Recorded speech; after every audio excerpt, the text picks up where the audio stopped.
ទឹកខ្មុំបង្គោសូមជម្រាបសួរ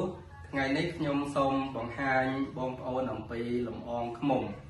លំអងឃ្មុំនេះគឺជាប្រភេទលំអងឃ្មុំបានពីផ្កាបុស្សនាគលំអងឃ្មុំផ្កាបុស្សនាគនេះមានរសជាតិឆ្ងាញ់ក្លិនឈ្ងុយក្រអូបប្រហើរតែម្ដងបងប្អូនណាបាទហើយអត្ថប្រយោជន៍របស់លំអងឃ្មុំនឹងមានជាច្រើនហើយលំអងឃ្មុំនេះវាជាពពុះ fiber ដែលបានពីវាជាពពុះ collagen បាទវាជាពពុះ collagen ដែលបានពីម្សៅនៃផ្ការុក្ខជាតិ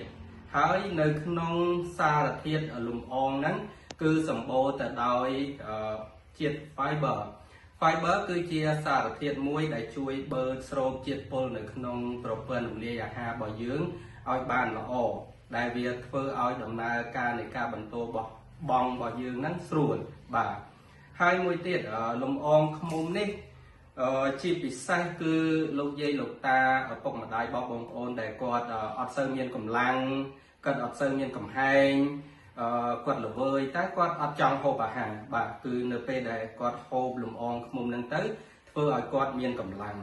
ធ្វើឲ្យគាត់មានកំហែងបាទហើយធ្វើឲ្យធម៌ពលរបស់គាត់ហ្នឹងល្អណាមួយទៀតនៅក្នុងលំអងឃ្មុំនេះគឺវាមានសារធាតុចិញ្ចឹមជាច្រើននៅក្នុងហ្នឹងវាសម្បូរទៅដោយអាហារូបត្ថម្ភជាច្រើនទោះជាយើងហូបអាហារបន្តិចបន្តួច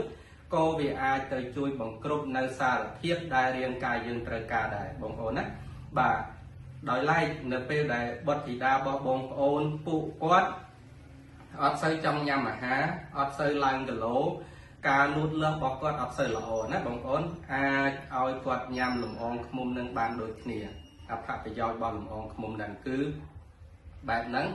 ហើយវិធីនៃការប្រើប្រាស់គឺងាយទេបងប្អូនអាចញ៉ាំធម្មតាជាមួយនឹងទឹកតែជាមួយនឹងទឹកសុទ្ធក៏បានដែរឬក៏បងប្អូនខ្លះមានចំណូលចិត្តចង់ញ៉ាំជាមួយនឹងទឹកដោះគោស្រស់លាយទឹកឃ្មុំក៏បានដែរបងប្អូនណាបាទហើយតកតងនឹងប្រយោជន៍បន្ថែមទៀតគឺមានជាច្រើនខ្ញុំនឹងលម្អិត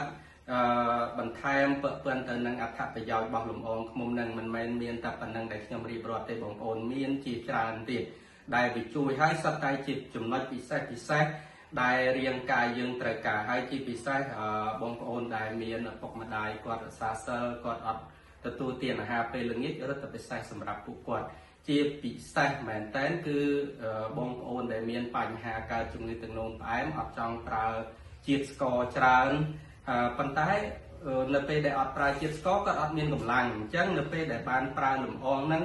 គឺធ្វើឲ្យគាត់មានកម្លាំងទោះជានៅក្នុងហ្នឹងអត់មានសារធាតុផ្អែមតិចបំផុតឡំហើយជាលបាយស្ករដែលបានពីពពុះស្ករគេហៅថា fructose ស្ករសរីរាង្គណាបងប្អូនបានហ្នឹងហើយអញ្ចឹងយើងនឹងជួបគ្នាបន្ថែមទៀតនៅវគ្គក្រោយបើសិនជាបងប្អូនចង់បានអំពីអត្ថប្រយោជន៍របស់វាបន្ថែមហើយនឹងបងប្អូនចង់ដឹងអំពីរបៀបប្រើប្រាស់បងប្អូនអាចចូលនៅក្នុង Messenger របស់ខ្ញុំបានបាទសូមអរគុណ